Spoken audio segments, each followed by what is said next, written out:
because we're already half an hour late. Unfortunately. And we will have to stop at 12:30. We can keep going till, okay, if you have time. If you want, it's fine. And then I'm gonna have hungry customers, You can deal with which is always very good. So, I'm Ufuk Batu, and I'm asked to talk to you about entrepreneurship. But entrepreneurship is a broad subject, so I'll have a portion of entrepreneurship, and I'll focus on business modeling. At Metri and Metritech, we do spend resources for young people, graduates as well as students. And we develop programs so that they could set up their own companies, a startup in most cases. Or if it's he or she is an academic, then it's a spin-off. Particularly, they're interested in, doing research, and if the research has capacity to be commercialized, then we call it a spin-off. A company coming from the university, it's more, the term is spin-off. So what makes a startup successful? What is the most critical attribute in your case? What do you think? Idea, innovation. A business idea, innovation. Okay. What else? Creativity. See? Creativity. A lot of work and determination. Lots If you of start work, with the first. determination, knowledge, Also marketing. doing the right marketing. It's important. Yes, sure. Actually, at the end of the day, it's the people themselves, the entrepreneurs. And what you're saying is pretty much linked to entrepreneurs. Even some very smart business ideas do not end up finding the right capital, or the research is never completed. The prototype is never in the market right now. It all depends on the individuals, and if you look at the investors, say the business angels or the VCs, venture capitalists, even though they look at the business ideas and the flow of the company, the startup, but at the end of the day, they look at the individuals and they invest in the individuals. And if the individuals, if they buy the companies without the entrepreneurs, the business cannot run itself. So at the end of the day, definitely it's yourselves, potential entrepreneurs, it's the individuals.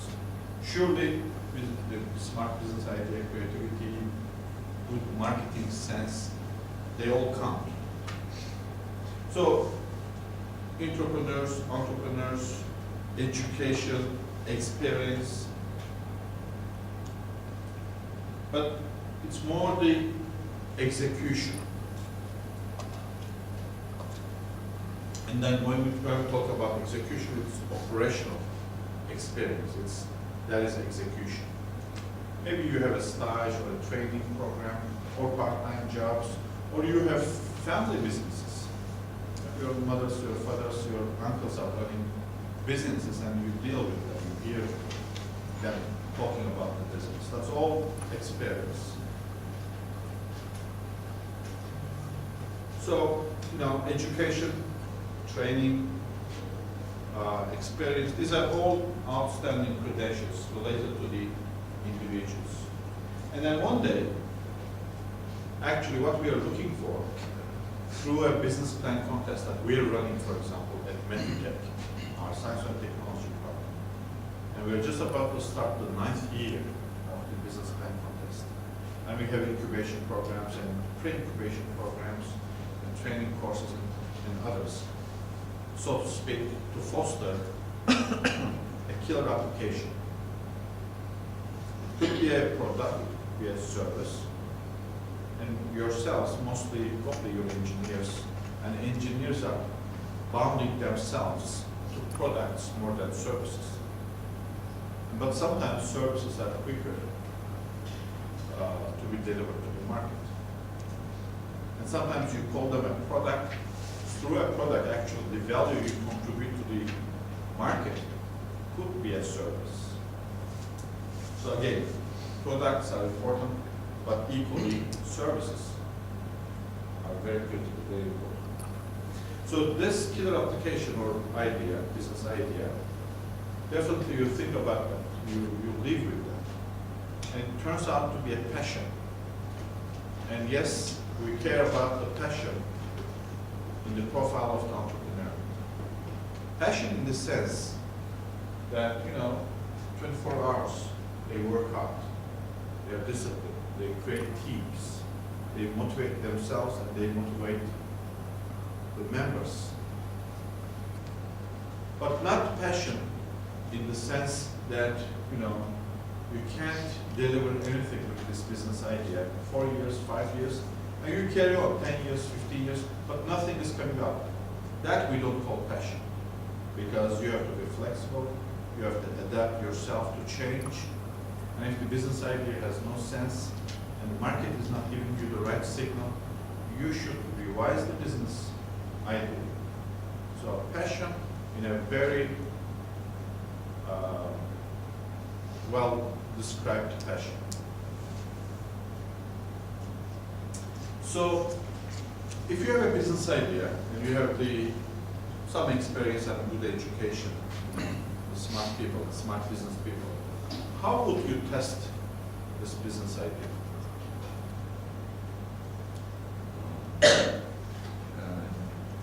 Invent a small environment or like a small piece, like a prototype, for Okay. example. Well, you work on a prototype. How do you test it? Test it, okay. That there will be someone interested in buying this. It depends on the product, I think. Maybe surveys, Sorry? some surveys to receive feedback. Yes. From possible customers. Yes. Survey is a tool One. within the broad term of market research. You should have a market research. You should go and talk to the market. And how you talk to them, survey is one tool, that there are also other tools available. So definitely, to test your business idea, you should talk to existing or potential customers, or distributors, or end users, or competitors even. Because more and more, in Europe and in the US, as well as in Turkey, there is this concept of competition, coming from the combination of competition and cooperation. So even from time to time, you will figure out in your careers, doesn't matter if you run your own company or you work for a corporation, but you will see you have to talk to the competitors. So, learning about the business environment, the market needs, and talking to each and every customer, 50, 100, whatever your survey size. This is normally, market research is quite a professional conduct, so it requires resources. A small, probably professional market research is about, $15,000 to $20,000. And as a new entrepreneur, you might not have the resources.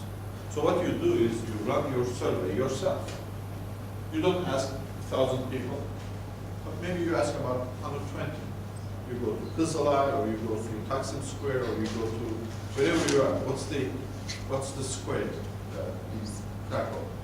Who's from Krakow? A very beautiful town I've visited. What's the Main square. main square? You talk to people. It is difficult to deal with the first, second, third customers because you don't know how to stop them, how to ask questions. But then once you do that, you learn the systematic behind it. Very important because everything is running in the market, on the streets, in the shops, with people. But again, I'm also an engineer. Engineers, we don't care about the market, we care about our labs and our research. And then we try to push what the the outcome is they have to buy. But life doesn't happen like that, or at least the business does. So let's say the research is fine, it's promising, and then you go forward and you start writing Business plan. a business plan.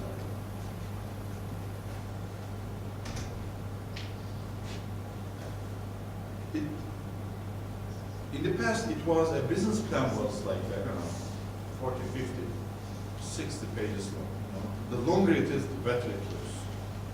But that is changing. And it's changing rapidly. And now, we need a lean business plan, compact, to the point, I don't know, 10, 15, 20 pages, not longer. But then, make your point. Make your point. Because more and more people are trying to be entrepreneurs. There are hundreds, thousands, millions of business ideas. So there are so many business plans, and nobody has time to read them. So you have to be brief, but you have to be to the point. And always the executive summary is very important. The executive summary is the first you read on a business plan. But that is actually the last you write for a business plan. Because you prepare the business plan, and then as the full summary, you create the executive summary. In my courses, I've seen students that they start with the executive summary, and then they write the business plan. That is not the case. Okay, so you have the credentials, you made a market research, and then you have a business plan. And now we should be heading for, behind this, Getting the money. yes, a business angel, or a VC, a contract, some cash, why not? Sounds very good. And if we have the funds, and then we make the construction, this is starting up your company. Because you need a seed capital. In our country, in order to foster entrepreneurship, there's certain programs. I mean, there are certain programs, not only at the ministry, but also at TÜBİTAK and COSGAP and some other business plan contest where you could end up with seed capital. And like the Ministry of Industry, Technology and Science and Technology, they every year they provide 100,000 Turkish lira. That is grant. That's not a loan. That's a grant. That's about $60,000. So more or less 250 to 300 young entrepreneurs are granted to start up their programs. This is a program already 3 years old now. In the coming months, there will be the 4th year. So altogether, probably 1,000 startups granted this amount. I don't know if you have any particular seed capital programs in your countries. Do you? Yes. Is that more the governmental or Yes, governmental only, as far as I know. Although which country? Romania. Romania. And we have some, like you said, some grants for, but there are few of them. And they encourage also young entrepreneurs, freshly graduated. So. Okay. And also in our case, when we have technopreneurs particularly, because we have a techno part, so we care about overall entrepreneurship, but our focus is on techpreneurship. And then we support them with office space, training courses and others, as well as we help them to talk to the journalists and the related media so that they could create an awareness of what they're doing. And the interested parties, say the investors or potential customers, that they learn about, they read about these startups. And when we have a conference or a seminar on entrepreneurship, you invite them so that they could deliver. And they learn, they you know, get some experience delivering their business idea, their business plan. And then lots of matchmaking activities as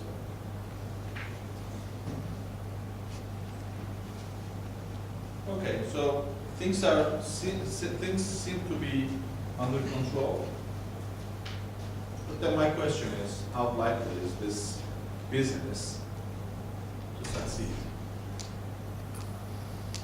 I deliberately left something out. So if I did that, that means probably it will not succeed much. Because despite this experience, credentials, and the business plan and the market research mission done, I think there is one dangerous area which we did not discuss. Then I'll discuss this with you.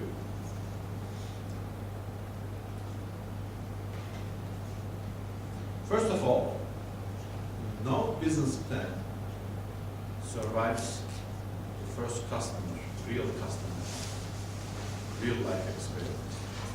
Because business plans are plans in writing, in paper, in a report.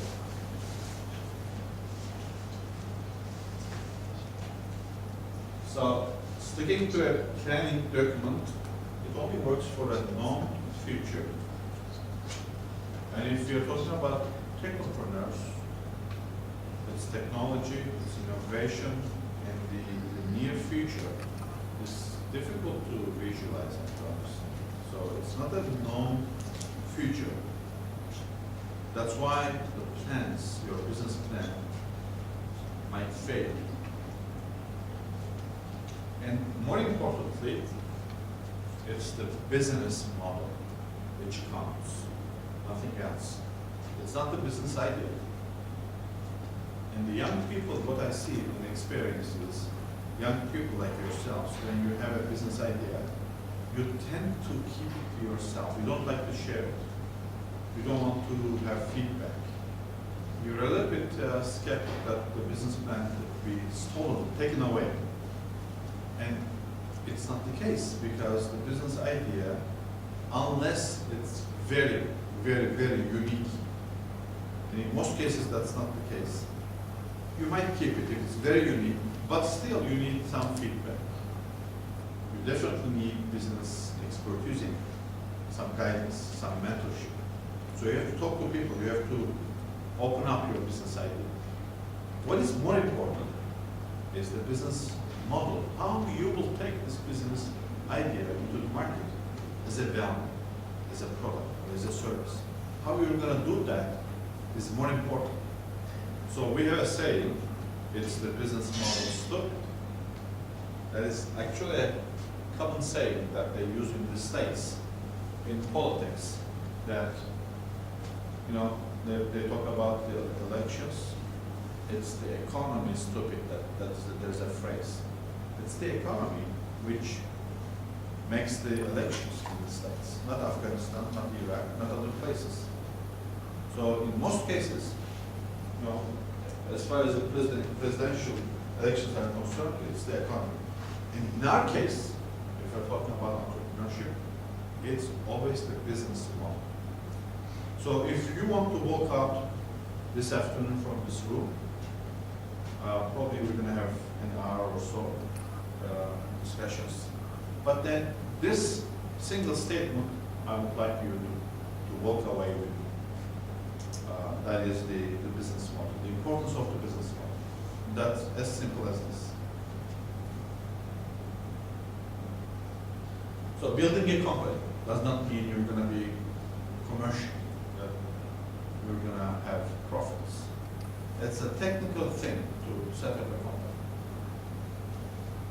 so that you could, you know, write some invoices, or you could put your employees under social security. It's the legal framework, but the business model is really the tricky part, or the value-added part of your overall business problems. What is the definition of business model? Do you have a rough guess? Business model. What is a business model? The way in which you choose to conduct activity Sure. within your Yes. business. It's a rational. It's actually telling you how you, a team, or an organization, do the following four things. First of all, entrepreneurship does not start from a university, or it does not start from a lab. It starts from the market. It starts with a need in the market. So identification of this problem in the market, and then you say, you know, everyone is cursing at this problem and walking away, but the entrepreneur has a different character, a different nature, and he or she sees this, and then, you know, maybe that's a potential if he or she can deliver solutions. So what we see as a problem, the entrepreneur sees it as a value, a market value. And then he identifies, or she identifies this value. So it's first the identification. What is the problem? How could it be solved? Okay. And then you start creating the solution. You know, then you're in a lab, working on a product or a service or a design or whatever. And then you have a prototype. And then you talk to customers, you finalize the product. Then it becomes a product, the first version at least. And then you start delivering. How do you deliver it? You don't just sell. You have to deliver it depending on your customers, distribution channels. Very difficult. And then, even though you identify, you create the product or service, and then you start delivering, it's in most cases that if it's a quicker fish, we call it, a smarter company, come and take the market and capture the market or capitalize on that market. And you're left without the market. That generally happens because identification, creation, delivering, and capturing, they all have a business and commercial sense, but the more you move right, there's even more commercial and more marketing sense. So you might be very talented in technical issues, but not necessarily you deliver right or you capture right. Now, what I will show you is a very basic, easy to apply template where you could have a business model. And this business model has 9 building blocks. And I'm going to run through that. Now, this is not coincidence that the first out of the 9 building block is the customer. What did I say? It all starts with the customer. It all starts in the market. So again, at least in our country that I know, but also I've been lecturing in other countries. I've been working in France, Italy, in the US for 15 years. So what I have seen and experienced is that technical people have more technical capabilities and they have less focus on the market. So more and more, if you want to be an entrepreneur, you have to be market driven. The market should drive you. Okay? That's why we have the customer waiting for the value. We will see that. But it's the customer first. But again, the customers are not the same customers. For a given product, still, the customers are not the same. their income levels, their age, their expectations, and how they use and consume the product or service is different. So it's to your advantage that you understand the customers, and then you break them into groups depending on how they consume, how they buy, what their reaction is, how often, whatever. We call it grouping customers, that is segmentation. Definitely you have to segment your customers, and then you have to attack one or two segments, not all segments, because you don't have the resources. So just one startup. And again, that's for any product. We have a very basic need. I mean, why would we buy a car to go from A to B, right? So if that is as simple as that, we wouldn't have other brands, we wouldn't have different cars, different pricing. If all customers are looking for going from A to B, but some, they want a prestige, they want a performance, they want quality, they want security. So that's why we have so many different brands, so many different cars, so many different attributes of the product, heating, whatever, you know. So, and that is, again,